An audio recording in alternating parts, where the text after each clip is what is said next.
اهلا بيكم. معاكم امير اسعد من قناة ديكور ورسم. النهاردة معانا فكرة جديدة. اول حاجة بنبدأ نجيب اللزق السنتي وبناخد كل 5 سنتي شريط لازق زي اللي حضراتكم شايفينه كده. بناخد جزء فوق وجزء تحت حسب مساحة الحائط عندك، وبنبدأ نقسمه ل20 سنتي. كل 20 سنتي بنحط نقطة عشان نعمل شكل الحجر. وبعد كده باللزق السنتي بنبدأ ناخد كل 20 سنتي لزق زي ما حضراتكم شايفين. وبعد كده بناخد كل 10 سنتي في القطعة اللي تحتها علشان نعمل شكل الحجر، يعني 20 سنتي. وبعد كده بناخد نقطة في وسط ال20 سنتي وبننزل بلزق تاني بيدينا شكل الحجر زي ما حضراتكم شايفين كده. بناخد الجزء اللي فوق والجزء اللي تحت. طبعا يعني انا بنفذ الفكرة وحضرتك ممكن تشتغل بيها على مساحة اللي عند حضرتك، مفيش مشكلة، بس يفضل اللزق يبقى سنتي في كل الأحوال. هنا ببدأ أقطع أجزاء، ما بخليش شكل الحجر متساوي. ببدأ أخد أجزاء منه زي ما حضراتكم شايفين كده. يعني ممكن تعمل شكل زجزاج نازل بميلة شوية. المهم يكون الحجر مش مربع زي ما احنا كنا عاملينه الأول. زي ما حضراتكم شايفين ببدأ ألزق بقى بحيث لما أجي أعمل المعجون يبقى فاصل عن الجزء اللي تحت. هنا بجيب معجون دايتون عادي خالص، معجون اي معجون حائط عندك ينفع، عشان في ناس مفكرة اللي انت عشان تعمل ديكورات بارزة لازم تعمل بمعجون متخصص. ممكن تعملها بمعجون عادي خالص، بس بتزود شوية غيرة ابيض على اي معجون عشان تبقى قوية. ببدأ أساوي كده المعجون وأعمله بارز شوية. وبعد كده ببدأ لو بسكينة صغيرة أو أي حاجة عندك ممكن تخطط كده وتبدأ تسويه. ممكن تعملها بالمالك بتاع القطيفة نفس الفكرة. زي ما حضراتكم شايفين كده ما بخليش المعجون طبعا متساوي زي ما عملته بالسكينة. ببدأ أعمل فيه أي شكل كده علشان يظهر معانا في الحجر. وبعد كده بنشيل اللزق بتاعنا بالطريقة اللي حضراتكم شايفينها على طول. يعني أنا مش بسيبه ينشف، بفضل اللي أنا أشيله على طول علشان لما ينشف ممكن يعمل تكسيرات كده مكان اللزق. بعد كده بجيب الستنسل وببدأ طبعا بكون قايس الستنسل وعارف المساحة بتاعتي قد ايه. وبعد كده بعمل مكان الستنسل بالمعجون واشيله. وبجيب نوع ستنسل تاني وببدأ أعمل الجزء اللي فوق أقل شوية، وبملى الستنسل اللي تحت زي ما حضراتكم شايفين، وبعكسها الناحية التانية.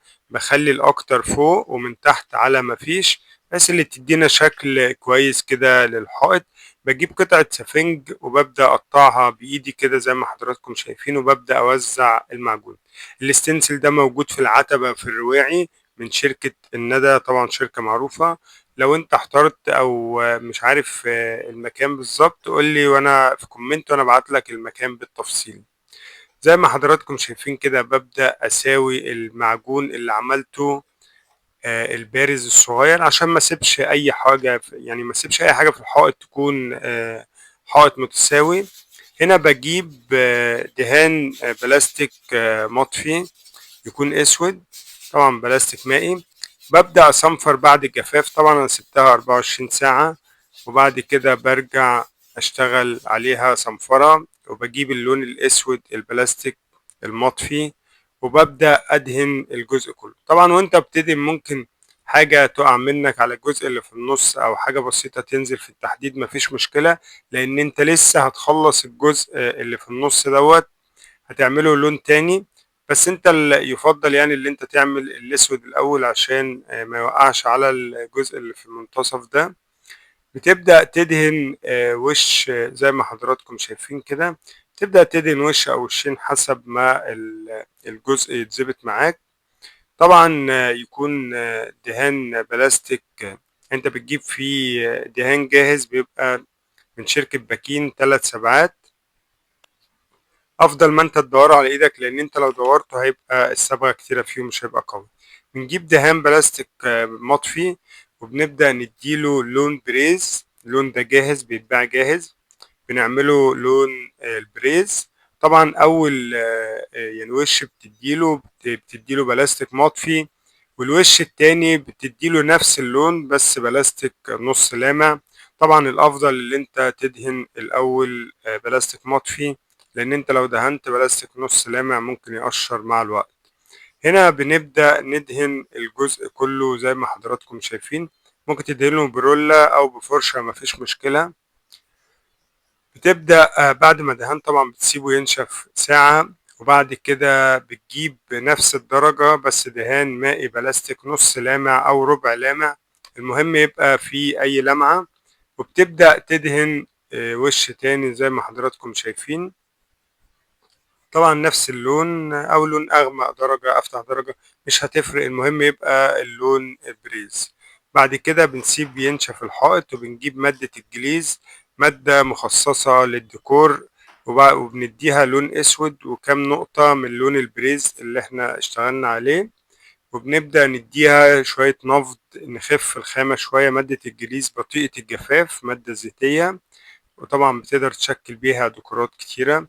بنبدأ ندهن الجزء كله اللي احنا عملناه وفيه الستنسل وطبعا تأثيرات المعجون.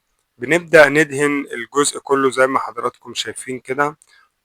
طبعا في ناس بتشوف الديكورات دي بتحس ان هي صعبة وممكن ما تعرفش تعملها، بس الموضوع يعني مفيش حاجة صعبة، كل حاجة ليها طريقة بتتعمل بيها. بنبدأ ندهن الجزء اللي في النص زي ما حضراتكم شايفين كده، أنا بحاول أوضح لكم التفاصيل بالظبط بحيث لو حد يعني حب يعمل حاجة زي كده يكون خد فكرة كويسة. بجيب قطعة أسفنج وببدأ أمسح. طبعا أنا لما بعملها كده لو أنا اشتغلت بالطريقة دي بيبقى الغامق تحت شكله مش حلو، فأنا بقرص عليها شوية زي ما حضراتكم شايفين كده، لأن في ناس بتشتغل بالطريقة الأولى بس مش بتدي شكل شيك. أنا بضغط عليها شوية بحيث اللون يبقى فاتح أكتر ويسيب تأثيرات غامق بسيطة، وده بيكون أشيك بكتير. طبعا بقلب بقى القطعة الأسفنج اللي معايا وبمسح تاني علشان لو في أي حاجة اتوسخت من المعجون البارز أقدر أمسحها وتدينا شكل كويس. ببدأ أعمل الحائط كله بنفس الطريقة زي ما حضراتكم شايفين كده.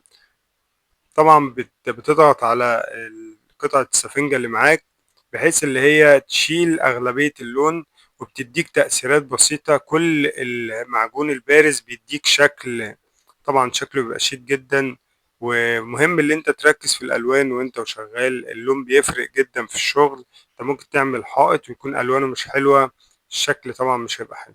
هنا بعد ما خلصنا بنبدأ نعمل مرمات اللي اتخبطت مننا واحنا وشغالين. طبعا بفرشة صغيرة بتبدأ تلم كل المرمات ديت، أي تخبيطة عندك لو حاجة من البلاستيك وانت بتعمل بطانة طلعت أو الجليز مادة الجليز جت على الحجر بتبدأ ترم الحاجات دي كلها. الحاجات الصغيرة دي بتفرق جدا طبعا في الشغل. زي ما حضراتكم شايفين اللون البريز الأرضية مع الجليز مع اللون الأسود شكله في منتهى الشياكة. وطبعا بحاول اوضح لحضرتك شكل الحجر واضح جدا، ممكن يكون في الفيديو مش واضح قوي بس على الطبيعة واضح جدا. اتمنى يكون الفيديو عجبكم، لو عجبك الفيديو ما تنساش تعمل لايك، لو انت مش مشترك معانا في القناة اشترك وفعل الجرس ليصلك كل الفيديوهات الجديدة. اشوف حضراتكم على خير في الفيديو القادم ان شاء الله.